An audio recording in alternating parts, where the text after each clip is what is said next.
નમસ્કાર વિદ્યાર્થી મિત્રો, આજે આપણે જોઈશું ગરીબી ઘટાડવાના ઉપાયો. અત્યાર સુધી આપણે ગરીબી માટેના કારણો જોયા. હવે ગરીબી ઘટાડવાના ઉપાયો શું છે એની સમજ મેળવીશું. તો ગરીબી ઘટાડવાનો પહેલો ઉપાય છે ખેતી ક્ષેત્રની અંદર શ્રમિકોની ઉત્પાદકતા વધારવી. ખેતી ક્ષેત્રની અંદર શ્રમિકોની ઉત્પાદકતા કઈ રીતે વધારી શકાય કે જેથી ગરીબીમાં ઘટાડો થઈ છે?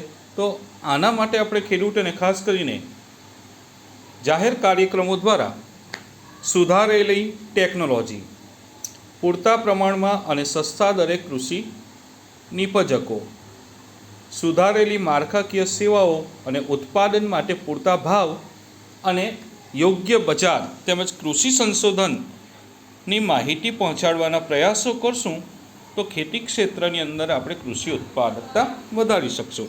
એટલે ખેડૂતને આધુનિક ટેકનોલોજીથી માહિતગાર કરવાનો છે. માહિતગાર કર્યા પછી એ આધુનિક ટેકનોલોજી વાપરતો થાય એટલા માટે એને કૃષિ ધિરાણ આપવાનું છે. એને નવા બિયારણની જાતો એની જાણકારી આપવાની છે, જેથી કરીને ખેડૂત એ વસ્તુનો ઉપયોગ ખેતી ક્ષેત્રની અંદર કરે તો સ્વાભાવિક રીતે ખેતી ક્ષેત્રની અંદર એની આવકમાં વધારો થશે. એટલે કૃષિ ઉત્પાદકતા વધારવા માટે આપણે જાહેર કાર્યક્રમો કરશું તો આપણે પરિણામ કેટલેક અંશે સારું મળી શકે. બીજું જે છે નાના પાયાના ઉદ્યોગોનો વિકાસ. ભારતની અંદર જોઈએ કુલ રાષ્ટ્રીય ઉત્પાદન અને કુલ રોજગારીમાં નાના અને ગૃહ ઉદ્યોગોનો ફાળો સૌથી મોટો છે. આથી જો નાના અને ગૃહ ઉદ્યોગોનો વિકાસ કરવામાં આવે કે તેને પ્રોત્સાહન આપવામાં આવે તો મોટા પાયા પર આપણે ગરીબીને દૂર કરી શકીએ છીએ. એટલે ખાસ કરીને બીજી પંચવર્ષીય યોજનાની અંદર આપણે જે ભૂલ કરી, મોટા ઉદ્યોગોને પ્રાધાન્ય આપ્યું, પણ મોટા ઉદ્યોગોની સાથે નાના ઉદ્યોગો ઉપર ધ્યાન આપવામાં આવે તો ચોક્કસ ગરીબીનું પ્રમાણ ઘટી શકે એમ છે. એટલે કે નાના ઉદ્યોગોને પ્રાધાન્ય આપવું પડશે. ત્રીજું છે અસંગઠિત ક્ષેત્રનો વિકાસ. જે ક્ષેત્ર જે છે, જે ક્ષેત્રની અંદર રોકાયેલા શ્રમિકો જેનું પોતાનું કોઈ સંગઠન નથી, તો એવા ક્ષેત્રની અસંગઠિત ક્ષેત્ર છે એના વિકાસ પર ધ્યાન આપવું પડશે. અસંગઠિત ક્ષેત્રની અંદર ખાસ કરીને શાકભાજી વેચનારા, બાંધકામ ક્ષેત્રના મજૂરો છે, ખેત મજૂરો છે, હાથ લારી ચલાવનારા છે વગેરે એવા વ્યક્તિ છે જેનું પોતાનું કોઈ સંગઠન નથી. તો આવા કામદારોની સ્થિતિ સુધારવા રાષ્ટ્રીય આયોગ દ્વારા કામની પરિસ્થિતિ નક્કી કરવાની, એમને જીવન વીમા, એમના સ્વાસ્થ્ય અને વૃદ્ધાવસ્થાની અંદર પેન્શન જેવી સામાજિક સુરક્ષા પૂરી પાડીને આપણે અસંગઠિત ક્ષેત્રના લોકોની ગરીબીને દૂર કરી શકીએ. આ ઉપરાંત ખાસ કરીને નાના અને સીમાંત ખેડૂતો કે જેમની પાસે જમીનનો હિસ્સો ખૂબ ઓછી માત્રામાં છે, એવા ખેડૂતોને ખેતી માટે પાણીની વ્યવસ્થા અને ધિરાણની સગવડોનો આપણે લાભ આપી શકીએ. એના માટે જો ભલામણ કરવામાં આવે તો ગરીબી દૂર કરી શકાય એમ છે. આ ઉપરાંત યોગ્ય કર નીતિનો ઉપયોગ. ખાસ કરીને અર્થતંત્રની અંદર જે આવકની અસમાનતા છે એ અસમાનતા ઘટે અને ગરીબી ઘટે એટલા માટે આવકની પુનઃવહેંચણી માટે સરકારે કર નીતિનો ઉપયોગ કરવામાં આવે છે. સરકાર દ્વારા કર નીતિનો ઉપયોગ કરવાનો છે. આમાં ખાસ કરીને ધનિક વર્ગ જે છે, જેમની કર ભરવાની શક્તિ વધારે છે, એમની પાસેથી વધુ કર લેવો જોઈએ અને ગરીબ વર્ગ કે જેને ઓછો કર ભરવો પડે એ રીતે કર રાહતો આપવામાં આવે તો ગરીબી ઘટી શકે છે. એના પરિણામે ગરીબોની આર્થિક અને સામાજિક સ્થિતિમાં સુધારો થાય છે અને આવકની અસમાનતાની સાથે સાથે ગરીબી પણ ઘટે છે. એટલે યોગ્ય કર નીતિ અપનાવવામાં આવે તો ગરીબીનું પ્રમાણ ચોક્કસ પ્રમાણમાં ઘટી શકે એમ છે. આ ઉપરાંત માનવ મૂડીરોકાણમાં વધારો. પહેલો પ્રશ્ન થશે કે માનવ મૂડીરોકાણ એટલે શું? તો પ્રશ્નનો જવાબ એ થશે કે પ્રજા જીવનની ગુણવત્તા સુધારવા માટે, યાદ રાખજો વિદ્યાર્થી મિત્રો, પ્રજા જીવનની ગુણવત્તા સુધારવા માટે શિક્ષણ, આરોગ્ય, પીવાલાયક સ્વચ્છ પાણી, વીજળી, શાળા કોલેજો પાછળ જે ખર્ચ કરવામાં આવે છે સંશોધનો પાછળ, તેને માનવ મૂડીરોકાણ કહેવામાં આવે છે. તો એના દ્વારા ગરીબી દૂર કરી શકાશે. જો વિકસિત રાષ્ટ્ર કે જ્યાં માનવ ક્ષમતાના વિકાસ માટે મોટા પાયા ઉપર શિક્ષણ, આરોગ્ય અને કૌશલ્ય વર્ધનમાં મૂડીરોકાણ કરવામાં આવે છે, ત્યાં બેરોજગારીનું પ્રમાણ ખૂબ ઓછું જોવા મળે છે. પરિણામે ગરીબી પણ ઓછી છે. સમાજમાં શિક્ષણનું સ્તર કામદારોમાં રોજગારી માટેના વિસ્તૃત વિકલ્પો અને પસંદગીની તકો પૂરી પાડે છે. કૌશલ્ય વિકાસની સાથે કામદારોની ઉત્પાદકતા વધે, જે ઊંચા વેતનમાં પરિણમે છે. આ માટે કામદારોને યોગ્ય સ્તરે કામ માટેની તાલીમ અને સંશોધન થાય એ માટે સતત મૂડીરોકાણની જરૂર છે. જો આ ચોક્કસ માનવ મૂડીરોકાણમાં વધારો થશે તો શિક્ષણ, આરોગ્ય થકી અને એની સાથે સાથે કૌશલ્ય વર્ધનની તકો થકી એની ઉત્પાદકતા વધશે અને એ રોજગારી પ્રાપ્ત કરી શકશે, તો જ એની ગરીબી દૂર કરી શકાશે. આ ઉપરાંત વ્યાજબી કિંમતે વસ્તુઓ અને સેવાઓ. તો ગરીબ કુટુંબોને પૂરતો પોષણક્ષમ આહાર અને ખાદ્ય સુરક્ષા મળે, ફૂડ સિક્યુરિટી પ્રાપ્ત થાય, એટલા માટે રાહત દરે ખાદ્ય સામગ્રી પૂરી પાડવા જોઈએ, જેથી ગરીબીમાં પ્રત્યક્ષ રીતે ઘટાડો કરી શકાય. ભારતમાં આ માટે જાહેર વિતરણ પ્રણાલી PDS સિસ્ટમ ડેવલપમેન્ટ છે, જેના દ્વારા સસ્તા અનાજની દુકાનો દ્વારા ગ્રામીણ અને શહેરી ગરીબો ખરીદી શકે એ કિંમતે પાયાની જરૂરિયાતની ચીજવસ્તુઓ પૂરી પાડવામાં આવે છે. આપણે જોઈએ છીએ કે ₹2 પ્રતિ કિલોના ભાવે ઘઉં આપવામાં આવે છે, ₹3 પ્રતિ કિલોના ભાવે ચોખા આપવામાં આવે છે. આ ઉપરાંત આવશ્યક BPL ધારક જે વ્યક્તિઓ છે, ગરીબી રેખાથી નીચે, એમના માટે આવશ્યક એવું મીઠું છે, કેરોસીન છે, સાબુ છે, આવી કેટલીક ખાદ્ય તેલ છે, આવી વસ્તુઓ સરકાર દ્વારા એને પ્રોવાઈડ થાય છે એકદમ વ્યાજબી કિંમતે, જેથી કરીને એની ગરીબી આવકનો મોટો હિસ્સો ખોરાક પાછળ વપરાય છે એ કેટલેક અંશે ઘટે અને એની અન્ય જરૂરિયાતો પાછળ એ વાપરતો થાય, તો એની ગરીબીમાં ચોક્કસ ઘટાડો થશે. આ ઉપરાંત રોજગારલક્ષી કાર્યક્રમો કરવાના રહેશે. રોજગારલક્ષી કાર્યક્રમો જોઈએ તો રોજગારી સર્જન અને ગરીબી નિવારણ એકબીજા સાથે સંબંધી છે. જો રોજગાર સંબંધી કાર્યક્રમો થશે તો આપોઆપ ગરીબી દૂર થશે. ગરીબી નિવારણ માટે રોજગારલક્ષી કાર્યક્રમો જોઈએ તો કાર્યક્રમોને અલગ ભાગમાં વહેંચ્યા છે. એમાં સ્વરોજગારી માટેના કાર્યક્રમો છે. પહેલાં સ્વરોજગારી માટેના કયા કાર્યક્રમો છે એની સમજ મેળવીએ તો છઠ્ઠી યોજનામાં ગ્રામીણ ગરીબો માટે વિવિધ એજન્સીઓ દ્વારા ઘણા કાર્યક્રમો ચલાવવામાં આવતા. તે બધા કાર્યક્રમોને સંકલિત કરી 2 ઓક્ટોબર 1980થી સંકલિત ગ્રામીણ વિકાસ કાર્યક્રમ IRDP integrated rural development programme શરૂ કરવામાં આવ્યો હતો. આ IRDPના મૂળ ઉદ્દેશ્ય જે છે ગરીબ પરિવારોમાં સ્વરોજગારીને પ્રોત્સાહન આપવું કે જેથી તેઓ ગરીબી રેખાથી ઉપર આવી શકે અને આવક પ્રાપ્ત કરી શકે. આ કાર્યક્રમ ખાસ કરીને લક્ષિત જૂથ એટલે નક્કી કરેલા જૂથો ઉપર ધ્યાન કેન્દ્રિત કરવા માટે ઘડવામાં આવ્યો છે, જેના નાના તેમજ સીમાંત ખેડૂતો, ખેત મજૂરો અને ગામડાના કારીગરોને સમાવેશ કરવામાં આવે છે. આ રીતે IRDP કાર્યક્રમ ગરીબી વિરોધી કાર્યક્રમના રૂપમાં જોવા મળ્યો. સ્વરોજગારીના કાર્યક્રમો હેઠળ કયા કયા કાર્યક્રમો છે IRDP અને અન્ય કાર્યક્રમોની અંદર જોઈએ તો પેલું IRDP એટલે સંકલિત ગ્રામીણ વિકાસ કાર્યક્રમ, બીજો ત્રાઇસેમ છે, સ્વરોજગાર માટે ગ્રામીણ યુવાનોને તાલીમ આપવામાં આવે છે. પછી ડિક્વેરા છે એટલે ગ્રામીણ વિસ્તારોમાં સ્ત્રી અને બાળકોના વિકાસનો કાર્યક્રમ છે. MSW છે જેમાં 10 લાખ કૂવાઓ બનાવવાની યોજના છે.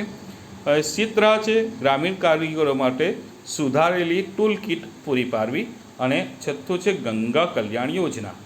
આ જુદા જુદા કાર્યક્રમો છે જે થકી ગ્રામીણ ગરીબીને દૂર કરવા માટેના પ્રયત્ન થાય છે. 1 એપ્રિલ 1990થી IRDP અને તેની સાથે સંકળાયેલી અન્ય યોજનાઓ ભેગી કરીને તેને સુવર્ણ જયંતિ ગ્રામ સ્વરોજગાર યોજના, યાદ રાખજો, સુવર્ણ જયંતિ ગ્રામ સ્વરોજગાર યોજના નામ આપવામાં આવ્યું. આ યોજનામાં ગામડાઓમાં ટચુકડા ઉદ્યોગોનો વિકાસ માટે સ્વસહાય જૂથોને મદદ, ટેકનોલોજી, ધિરાણ, ઉત્પાદિત વસ્તુઓના બજાર માટે સુધારેલી ગ્રામીણ બજાર માટેની સુવિધા અને ગ્રામીણ ગરીબોને પૂરી પાડવામાં આવે છે, જેના થકી ગરીબી દૂર કરી શકાય. આ ઉપરાંત વેતન રોજગારી કાર્યક્રમો. વેતન રોજગારી કાર્યક્રમો હેઠળ વ્યક્તિને સીધા કામની બદલાની અંદર વેતન ચૂકવાય છે. આ કાર્યક્રમો ગરીબી નિવારણની વ્યૂહરચનાનો જ એક ભાગ છે, જે બહુ આયામી ઉદ્દેશ્ય છે, એટલે કે એના ઘણા બધા પાસાઓ છે.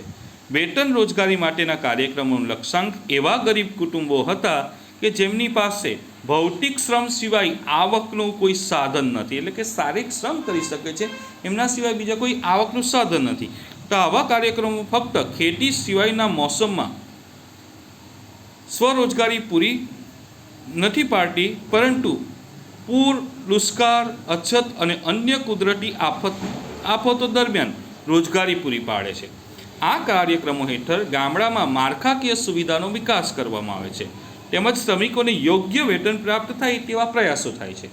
વેતન રોજગારી કાર્યક્રમોની અંદર JRY જવાહર રોજગાર યોજના, બીજું રોજગાર બાંહેધરી યોજના અને EAS જે છે કાર્યક્રમોનો સમાવેશ કરી શકાય. આ બે કાર્યક્રમો છે. મતલબ કે વેતનયુક્ત રોજગારીની અંદર ખેતી ક્ષેત્રની અંદર ખેતી સિવાયના પણ અન્ય જે કામ વિકાસલક્ષી કાર્યો છે એ વિકાસલક્ષી કાર્યક્રમો જો હાથ ધરાય તો ખેતી સિવાય પણ એમને કામ મળી શકે છે. તો આવા કાર્યક્રમો શરૂ કરવાના છે. આ ઉપરાંત પ્રધાનમંત્રી રોજગાર યોજના 1990ના દાયકામાં સંગઠિત ક્ષેત્રમાં રોજગારી વૃદ્ધિ જે સ્થગિત થઈ ગઈ હતી અને જાહેર ક્ષેત્રની વૃદ્ધિ નકારાત્મક રહી હતી. બીજી તરફ બેરોજગારીના દરમાં ઝડપથી વધારો થયો હતો. આ પરિસ્થિતિમાં સ્વરોજગારી માટે પ્રધાનમંત્રી રોજગાર યોજના શરૂ કરવામાં આવી, જેનો મુખ્ય હેતુ શિક્ષિત બેરોજગારોને મદદ કરી સ્વરોજગારોમાં સાહસો સ્થાપવા મદદ કરવાનો રહ્યો છે. આગળનો કાર્યક્રમ છે રાષ્ટ્રીય ગ્રામીણ રોજગાર બાંહેધરી કાર્યક્રમ નરેગા. વર્ષ 2005માં રાષ્ટ્રીય ગ્રામીણ રોજગાર ગેરંટી કાનૂન મંજૂર કરવામાં આવ્યો, જેનો હેતુ સાર્વજનિક નિર્માણ કાર્યક્રમો હેઠળ સંપત્તિ ઊભી કરી દર વર્ષે ગ્રામીણ અને શહેરી ગરીબ અને નીચલા મધ્યમ વર્ગના કુટુંબના કોઈ એક વ્યક્તિને ઓછામાં ઓછા 100 દિવસની રોજગારી પૂરી પાડવાનો છે. વર્ષ 2009માં નરેગાનું નામ સુધારીને મહાત્મા ગાંધી રાષ્ટ્રીય ગ્રામીણ રોજગાર ગેરંટી કાનૂનનું સ્વરૂપ આપવામાં આવ્યું છે. તે નરેગાનું નામ બદલાઈને મનરેગા કરવામાં આવ્યું છે, જેમાં ગ્રામીણ ક્ષેત્રના કોઈ કુટુંબના એક વ્યક્તિને ઓછામાં ઓછા વર્ષના 100 દિવસ કામ મળે એવી ખાતરી આપવામાં આવી છે. ત્યાર પછી આગળનું યોજના છે આવાસ યોજના. સ્વાભાવિક રીતે આવાસ યોજના હેઠળ આવા વ્યક્તિઓને સરકાર દ્વારા મકાન બાંધી આપવામાં આવે છે.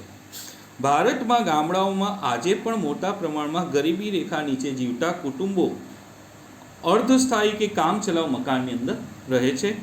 ગરીબોને યોગ્ય રહેઠાણની સુવિધા પૂરી પાડવાના હેતુથી વર્ષ 1985-86માં ગ્રામીણ ક્ષેત્રમાં ગરીબી રેખાથી નીચે જીવતા કુટુંબો અને ખાસ કરીને અનુસૂચિત જાતિ અને જનજાતિ વર્ગને મકાનની સુવિધા પૂરી પાડવા ઇન્દિરા આવાસ યોજના શરૂ કરવામાં આવી.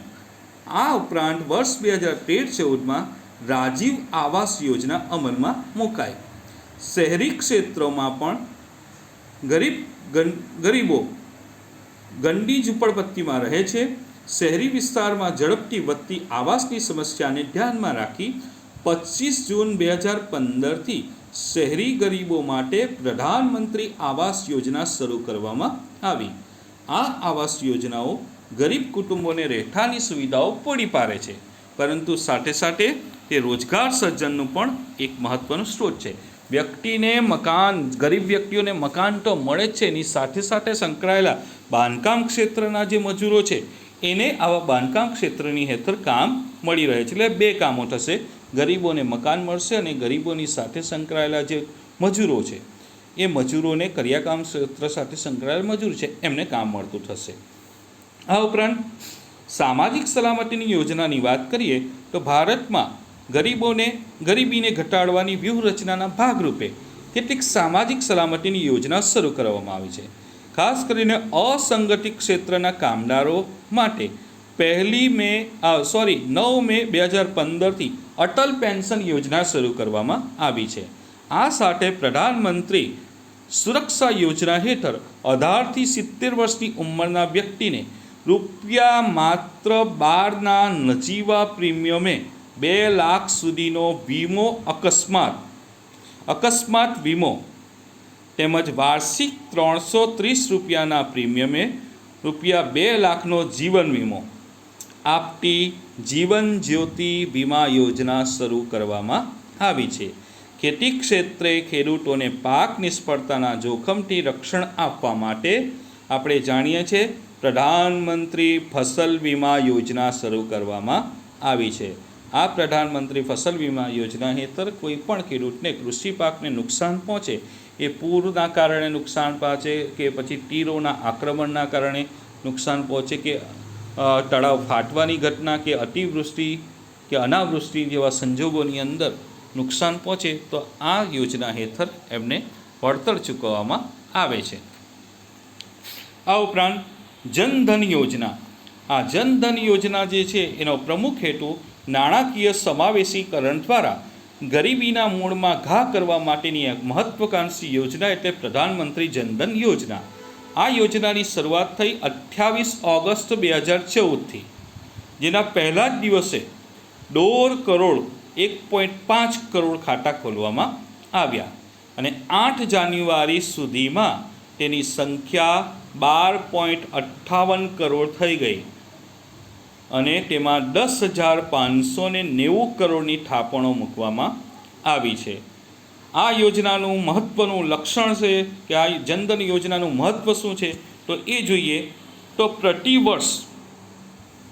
પ્રતિ વસ્તી બેન્કિંગ સેવાઓનું વિસ્તરણ વધે, એટલે કે દરેક વ્યક્તિ જે એનું બેંક એકાઉન્ટ નથી એવા વ્યક્તિ બેન્કિંગ સુવિધાની અંદર સમાવિષ્ટ થાય, બેંકની અંદર દાખલ થાય, બેંકોના અંદર બેંકો સાથે વ્યવહાર કરતા થાય અને એની સાથે સાથે આપણે જોઈએ કે એમને આપવામાં આવતી સરકારી સહાય સીધી એમના ખાતામાં જ પહોંચે તો અધિકારીઓ દ્વારા જે ચોરી થાય છે એ કેટલેક અંશે અટકાવી શકાય। તો પ્રતિ વસ્તી બેન્કિંગ સેવાઓનું પ્રમાણ વધે, પ્રાદેશિક અસમાનતા ઘટે એ હેતુથી આ યોજના શરૂ કરવામાં આવી છે, જેના મૂળમાં સરકારની ગરીબ પરિવારોને આપવામાં આવતી સહાય સીધી એમના ખાતામાં જ જમા થાય એ હતો। જનધન યોજનાની વિશેષતા એ છે, યાદ રાખવાનું છે વિદ્યાર્થી મિત્રો, કે જનધન ખાતું કઈ રીતે ખોલાવી શકાય તો શૂન્ય એટલે 1 પણ રૂપિયો ભર્યા વગર આપણે ખાતું ખોલાવી શકીએ છીએ ને આપણું ખાતું ખોલાવ્યાના 5 માસની અંદર કે 5 મહિનાની અંદર સરકાર દ્વારા 5,000 રૂપિયાનો ઓવરડ્રાફ્ટ મળે છે। આ યોજનામાં 26મી જાન્યુઆરી પહેલાં ખાતું ખોલાવનાર વ્યક્તિને જીવન વીમાનો લાભ પણ આપવાનું જાહેર કરવામાં આવ્યું હતું કે જાહેર થયું છે। પ્રધાનમંત્રી જનધન યોજના મૂળભૂત રીતે નાણાકીય સમાવેશીકરણ માટેની સર્વગ્રાહી યોજના ગણવામાં આવી છે, જે બીજી રીતે માઇક્રો ફાઇનાન્સ એટલે કે સૂક્ષ્મ ધિરાણ અને બેન્કિંગ સુવિધા દ્વારા ગરીબીના મૂળમાં ઘા કરવા માટેની યોજના ગણાય છે। તો વિદ્યાર્થી મિત્રો, આટલું તમારે યાદ રાખવાનું રહેશે। હવે તમારે પ્રશ્ન જે લખવાના છે એ પ્રશ્ન તમારે તમારી નોટબુકમાં લખવાના રહેશે। ખાસ કરીને મુદ્દાસરના જે સવિસ્તર પ્રશ્ન છે મુદ્દાસરના 2 પ્રશ્નો જે આપવામાં આવ્યા છે એ પ્રશ્ન તમારે લખવાના રહેશે। આખા છે પ્રશ્ન 4 અને 5 આ બંને પ્રશ્ન જે છે એ પૂરા લખવાના રહેશે।